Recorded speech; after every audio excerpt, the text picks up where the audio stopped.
Ayubowan, Vanakkam. This is another edition of Boston Lanka News, bringing you news, views and entertainment from Boston and USA.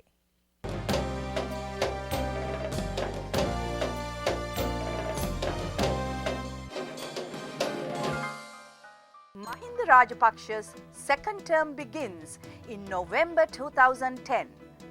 Sophisticated computer fraud? Sarath Fonseca complains. After the election victory, the other side. Stop harassing media. IFJ warns the Sri Lankan government. Is Namal Rajapaksha owner of a building complex in New York? Send Prageet home. Journalist's wife pleads. The Sri Lankan Supreme Court ruled that President Mahinda Rajapaksha's second term in office would commence on November 19, 2010. In effect, Mr. Rajapaksha would get 5 of his 6-year term and 6 years commencing on November 19, 2010 for the second term. The court's opinion is a setback to the opposition, which was contemplating filing a petition questioning the legitimacy of the election results. Sarath Fonseca has vowed to challenge the result in court after alleging sophisticated computer fraud. On January 27, soon after Mahinda Rajapaksha won with a majority of 57%, many voters had begun to question the results and started to spread rumors that the results had been rigged. The Sri Lankan Elections Commission on February 3rd rejected allegations that last week's presidential vote was rigged. එක ස්ථානයකවත් දැන් නීතියෙන් ඉඩකඩ දීලා තියෙන ආකාරයට ඡන්දයක් ශූන්‍ය කිරීමට තරම් හේතුවක් ඇති වුණේ නැහැ. Election Commissioner also commented on numerous rumors spreading about himself locally as well as internationally. ඒ නිසා කටකතා පැතිරෙන්න පටන් ගත්තා. එකක් තමයි මැතිවරණ කොමසාරිස්වරයා නිවාස අඩ්‍රස් ඉන්නවා කියන එක. ඔහුට තුවක්කුවක් හෝ පිස්තෝලයක් දික් කරගෙන ප්‍රතිඵල වලට අසං කරනවා කියලා. තව කටකතාවක් කියනවා. කොමසාරිස්වරයාගේ දරුවන් අත්අඩංගුවට අරගෙන ඉන්නවා කියලා ප්‍රචාරයක් කරනවා. මේවා ඔක්කොම මේ ඉතිහාසයේ මීට ඉස්සෙල්ලා කවදාවත් සිද්ධ වෙච්ච ඒවා නෙවෙයි.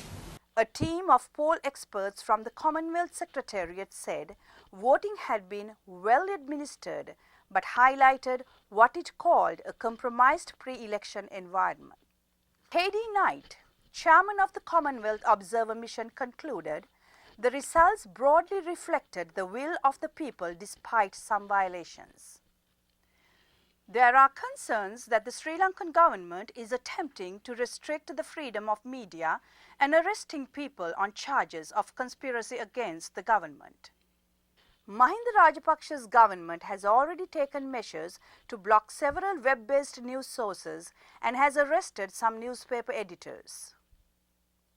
Dr. Trishantha Nanayakkara, writing to the Harvard Crimson magazine, urged the world to come up with innovative solutions that help oppressed Sri Lankans protect their democratic rights while imposing diplomatic pressure directly on leaders who restrict people's rights. As Dr. Nanayakkara points out in the article, there are many people in Sri Lanka who are afraid to question the election results because they live in fear of persecution. This policy, says Dr. Nanayakkara, breeds extremism. The International Federation of Journalists, IFJ, released a statement urging the Sri Lankan government to end immediately the harassment of media personnel. Media freedom. It's very beautiful, very nice. Who can object that? I love it. President loves it. We will support it. Free media. Take 2 words, nice 2 words. But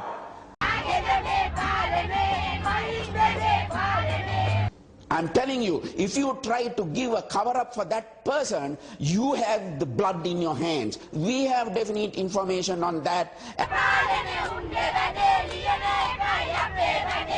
Efforts to obstruct free reporting suggest that the political mood is becoming more uncompromising on the part of the authorities, despite the comfortable margin of victory registered by Mahinda Rajapaksha. IFJ General Secretary Aidan White said.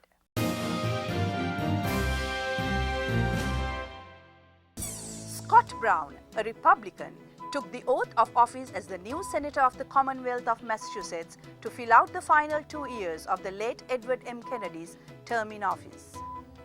Scott Brown, practicing attorney, is a colorful personality. He won the Cosmopolitan magazine's Sexiest Man contest in 1982 and has been a member of the National Guard for 30 years, advancing to the rank of Lieutenant Colonel. An immigration hearing is underway in Boston for Zutuni Onyango, the aunt of President Obama, who has remained in the United States after she was ordered deported to her native Kenya in 2004. The hearing is being held at John F. Kennedy Building in downtown Boston to consider the Onyango's request that she be granted asylum. Onyango is a half-sister of the president's late father, Barack Obama Sr.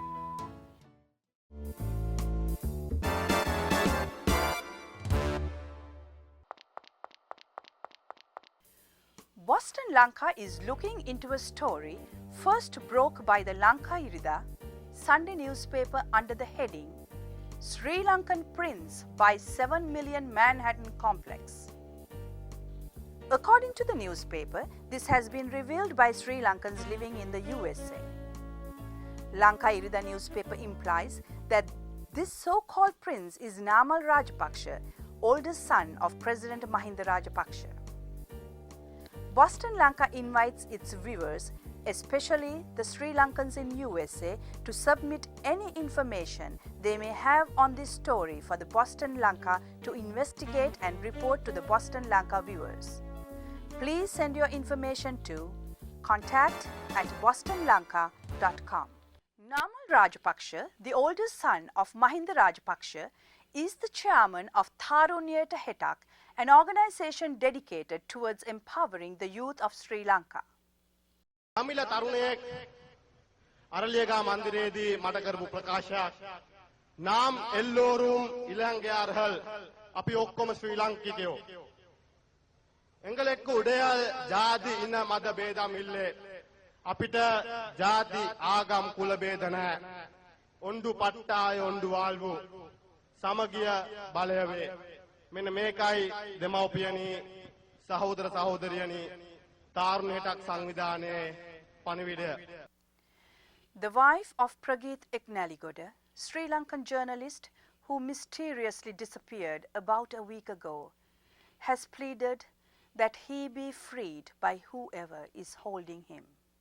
Prageet Eknaligoda was last seen on January 24th, went missing on his way home from work on the same date.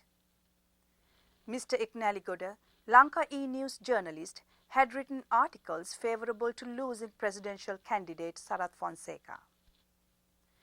According to Mr. Eknaligoda's wife, Sandhya, she and their 2 sons have not slept for days, saying, "My plea to whoever has Prageet is to please send him back home."